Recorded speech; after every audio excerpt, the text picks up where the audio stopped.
সাপের খলস দেখতে পায়, কিন্তু রিমা ওর বন্ধুদের এর কথা বলে না যারা ওর সাথে এখানে হলিডে স্পেন্ড করতে আসছিল। এরপর রিমা ডাইরেক্ট গিয়ে একটা কাঠের ঘরে লুকিয়ে পড়ে আর ঘরের চারদিকে সাপ তাড়ানো পাউডার ছিটিয়ে দেয়।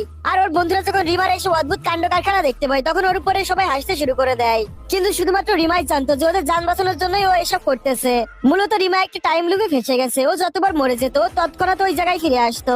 এর আগের জন্মে ও যখন ওর বন্ধুদের সাথে আড্ডা দিয়েছিল হঠাৎ করে একটা অজগরের হামলার শিকার হয়। যারা পালাতে পারছিল না তারা সবাই মারা গেছিল।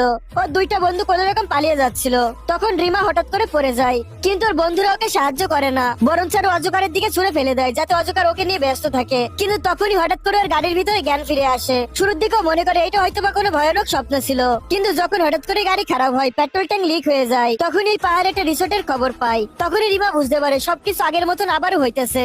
এরপর যখন ও বড় সাপের খলস দেখে তখন ও বন্ধুদের যেতে মানা করে দেয়। কিন্তু ওর বন্ধুরা কেউ জানতো না ওরা বিশাল অজগরের শিকার হতে চলেছে। তখনই ওই রিসোর্টের ম্যানেজার ওদেরকে রিসিভ করতে চলে আসে। এরপর ওরা সবাই ওই রিসোর্টের দিকে যেতে শুরু করে দেয়। এরপর ওখানে পৌঁছানোর পরে সবাই নিজের নিজের মতন রুম চয়েস করে নেয়। কিন্তু রিমা তো একটা ভাঙাচোরা কাঠের ঘরকে বেছে নেয়, কেননা আগের বার যখন অজগর আসছিল এই রুমের পিছন থেকে অজগরটি আসছিল। ওর বন্ধুরা সবাই ওর মজা উড়ায়। এরপর রিমা কারোর পরোয়া না করে একা একাই কাঠের ঘরে চলে যায়। অজগরটি আসতে আর মাত্র 3 ঘন্টা বাকি ছিল।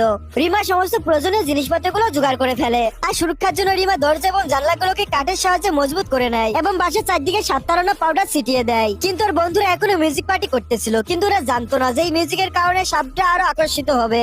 এরপর রিমা ওদের সবাইকে সাবধান করে এবং অজগরের বিষয়ে বলে। এরপর রিমা বুঝতে পারে ওদেরকে বুঝিয়ে আমার কোনোই লাভ হবে না, শুধুমাত্র একমাত্র ম্যানেজারের রিমার উপর বিশ্বাস করতো। এরপর রিমা ওকে নিয়ে ওই কাঠের ঘরের ভিতর চলে যায়। এরপর যখন এরা সবাই মিলে হাসতে হাসতে পিকচার তুলতেছিল তখনই ধীরে ধীরে ওই বিশাল অজগরটি ওদের পিছনে চলে আসে। নেক্সট পার্ট দেখার জন্য সাবস্ক্রাইব করুন।